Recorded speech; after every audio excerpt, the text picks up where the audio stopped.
less than 2 weeks away from the start of the season. How do you feel? How do you feel where the team's at and how things have progressed so far? I feel like we got to get better today.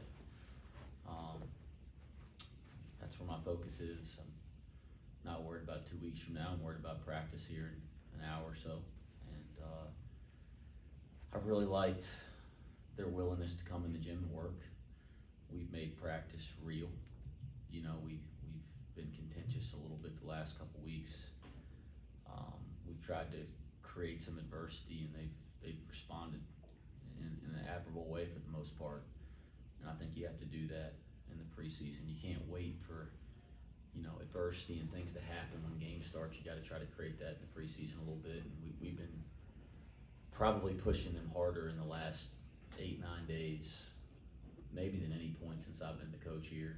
I've liked how they've responded, but I'm not satisfied. I want to get better today, and we do have quite a bit of work to do over the next 2 weeks, but I like our team.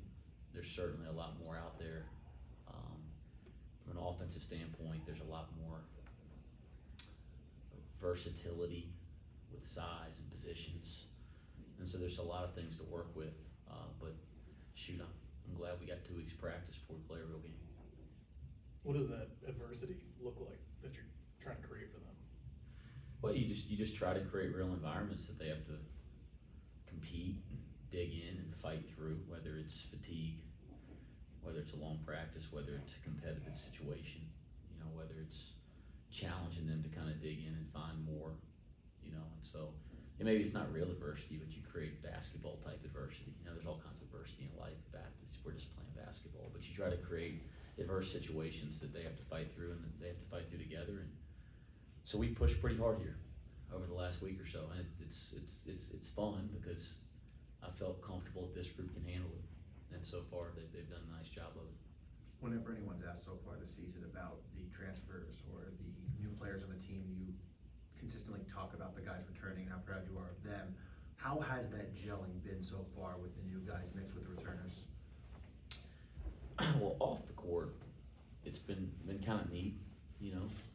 You have 6 incoming players, and this group to date seems to get along about as good as any group I've been around. I mean, they hang out together. You know, like anybody, they have guys they're closer with than others, but you see different combinations of guys together every day, whether it's, you know, on Instagram. You see them on Instagram now. Lots changed in a couple of years, but you know, whether you see them posting pictures on Instagram or out doing things in the community, you know, whether it's in the office or on campus, like you see different groups of guys hanging out, and when we've had them together as a team, it's obvious that they all kind of get along, and it's neat that is developed in such a short period of time. You hope it continues on the court. You know, I give our returning players a lot of credit. They've welcomed guys with open arms. They've tried to be helpful, getting guys assimilated. So from that perspective, I've been pleased. Who's been the most interesting crew that you weren't expecting? The most interesting crew hanging out? Yeah. You know, it's like Daniel Skillings is so funny because he hangs out with everybody. You know, I mean, I don't just mean everybody on the team, just everybody that'll talk to him, you know.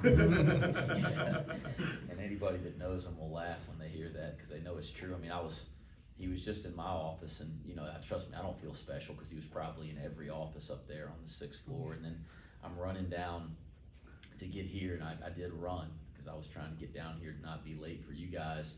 And on the way down, I saw him in the cheerleading coach's office. So I mean, like, you know, Dan Skillings is just an outgoing, you know, guy and a young guy. He seems to get along with just about anybody that come to contact with. So that's been pretty fun. Just one more quick follow-up. You mentioned Instagram. How plugged in are you on social media, seeing what these guys are up to? You know, it's like the one area where I feel old.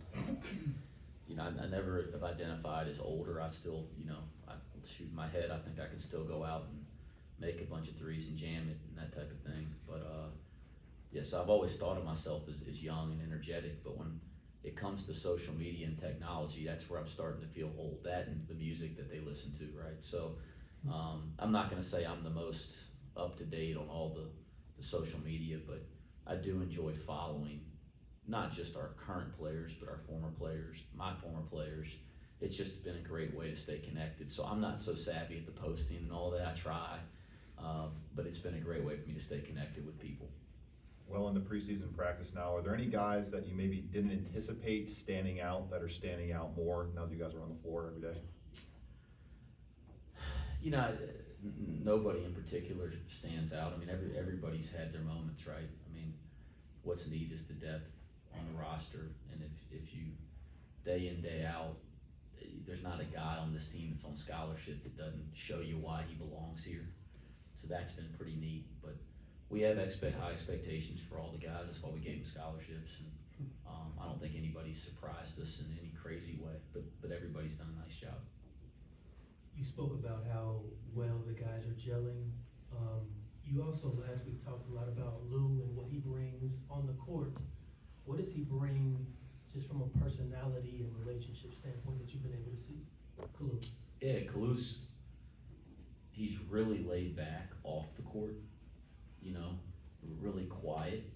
I wouldn't say introverted, because he's actually very social and likes to get out and meet people and do things, but he's just got a quiet way about him, and a quiet affect, but thoughtful, you know.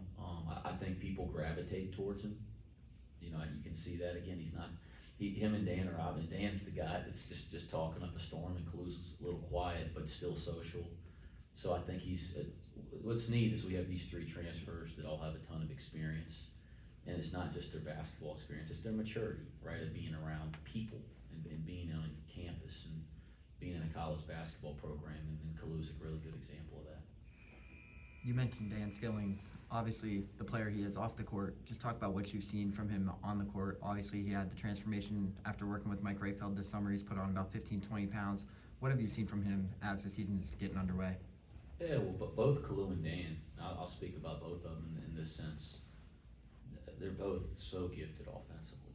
I mean, they both do things every day in practice, and you go, wow, you know, that Kalu can do things at that position that we didn't have a year ago. You know, he handles the ball, he passes, he can score it on the box, he can drive it and score it. He can get to the offensive board. You know, I want him to do that a little bit more, but he's shown the ability to do it at a high level. And Dan has moments every day that, you know, you see his talent and his ability, and what we were so excited about when we recruited him. Both of them probably think I'm the devil right now because of what I'm demanding from them defensively, because I think they both have a ways to go, right? And I think our team needs both of them to take some huge steps defensively. I think they're both very capable, so even though they probably think during practice, you know, I'm the evil person and that type of thing, but I think it's the ultimate sign of respect, because I think they're both so gifted that if they can take the steps that I believe they need to take defensively, I think they can both really impact this team. I know last year around the same time, you weren't able to implement a little bit of everything that you wanted to at this time. Given this year, have you had the opportunity to maybe implement a little bit more at a quicker process and pace that you would like with this year's team? Yes, Kevin, yeah, no doubt. Certainly still not to a place where I want us to be, you know, where we're able to focus on. I still want us to get a little further, but relative to last year, no question. I mean, we're so much further along in any area than we were a year ago this time, but still quite a bit that we got to install here over the next, you know, 2 weeks or so. Defensively, what would be something new implemented that we should expect from Steve's team?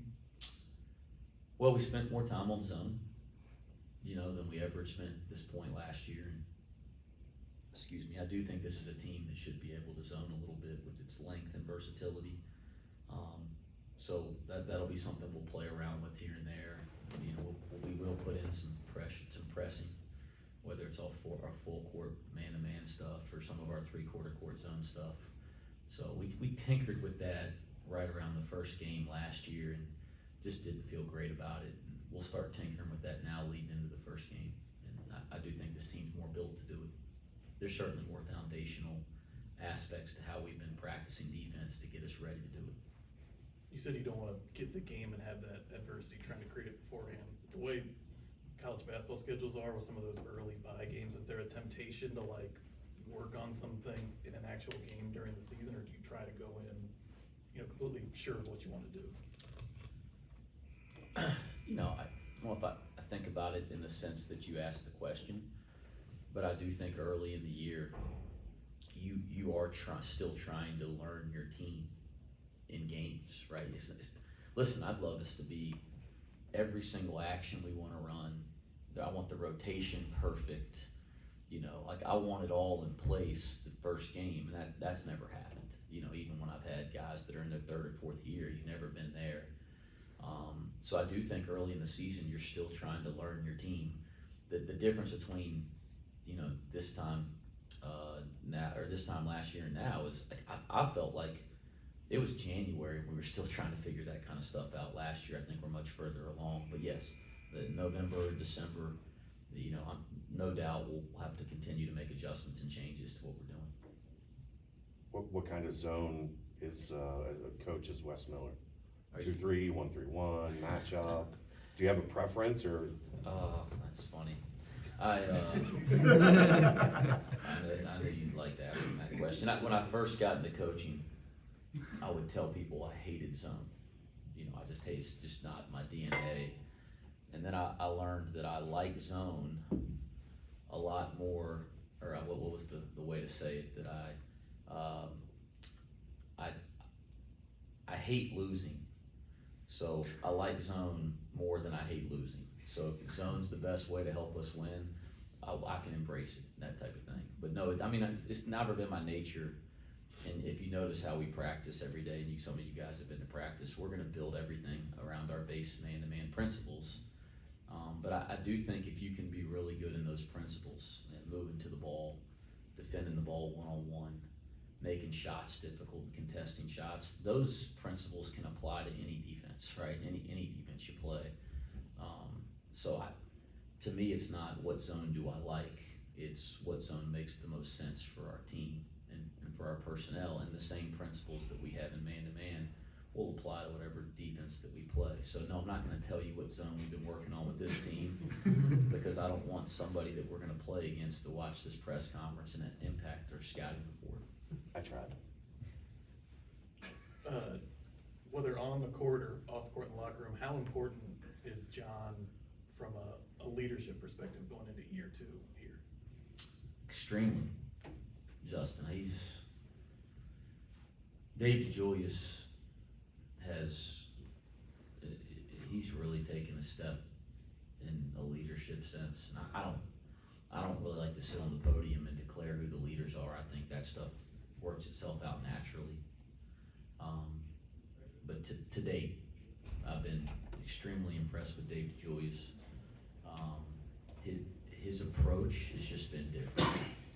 It just sets a tone for the rest of the team. I mean, you know, it isn't just one time now, but this morning we walked in to walk through some things before practice this afternoon. We had him in there at 9 and 10 this morning, and we had a pretty hard practice yesterday now. Like, we pushed him hard, and Dave DeJulius walks in the gym and he's fully lathered in sweat to walk in for our walkthrough at 9. And I'm going, what the heck did he do? When did he get here? And that's happened probably 10 or 15 times. I mean, his approach has just been different. I hope it continues, and I think it's given him a level of leadership that the other guys just respect the way he goes about it. John Newman would be the guy that I think about next. He's really changed his approach and committed himself on and off the floor, and certainly as a 5th-year senior and a guy that's played in the NCAA tournament, and you know, all the experience he has, not to mention the way he plays the game. I mean, when you play the game in a way that you sacrifice your body and some of the flashy stuff for the dirty stuff, I think people tend to respect you, and I think our guys really respect John Newman. 2 more questions if we have time. Coach, is there any principles offensively this close to the season that you guys are feeling like you can lean on early in the year as you build out the whole offense? You know, I don't know if I have a specific answer to that, but listen, I think this will be boring for people who've been around me. We're gonna try to play with some pace, right? We're gonna try to get out and beat people down the floor and get great shots before the defense gets set. And I hope we get easy baskets, and I hope we get inside out threes and paint touches and things of that nature. I think some of the obvious stuff from a year ago, we're gonna rely on David DeJulius in a ball screen. Like, we're not silly, right? He's pretty dang good in a spread ball screen. we're gonna rely on Jeremiah Davenport's ability to space the floor, shoot the ball, and attack closeouts, and post up and use his versatility and size, right? His offensive rebounding. And then we're gonna rely on some of these other guys that have, returned and developed their games, or some of these guys that come in with some real offensive firepower. So, I mean, no tricks to it. I do hope that we, get more easy baskets this year. We've worked really hard on how we're gonna do that throughout the summer and the fall. I do hope, we take better shots and get better shots for our team. I do hope we're more aggressive on the offensive board. I hope we get fouled a lot more. I mean, those are some of the things that we've emphasized in our coaching and also the structure of how we've set up our offense. All right, one more? Is there a reason you don't like zone? Anything in particular? Oh, no, not really. Honestly, Chad's probably just trying to have fun with me over here. Early on, I just was kind of, we're gonna be a man-to-man team. I do really believe in the principles of basketball being played man-to-man. So early on, I let my pride get in the way. Right now, what I like is winning, guys. And so I like winning, and I like good, tough-nosed defense and rebounding. So if the best way to do that is to play a 1-1, 2-5, 6 zone, then we'll do that, right? Whatever it takes. All right, thanks, Coach. Yep.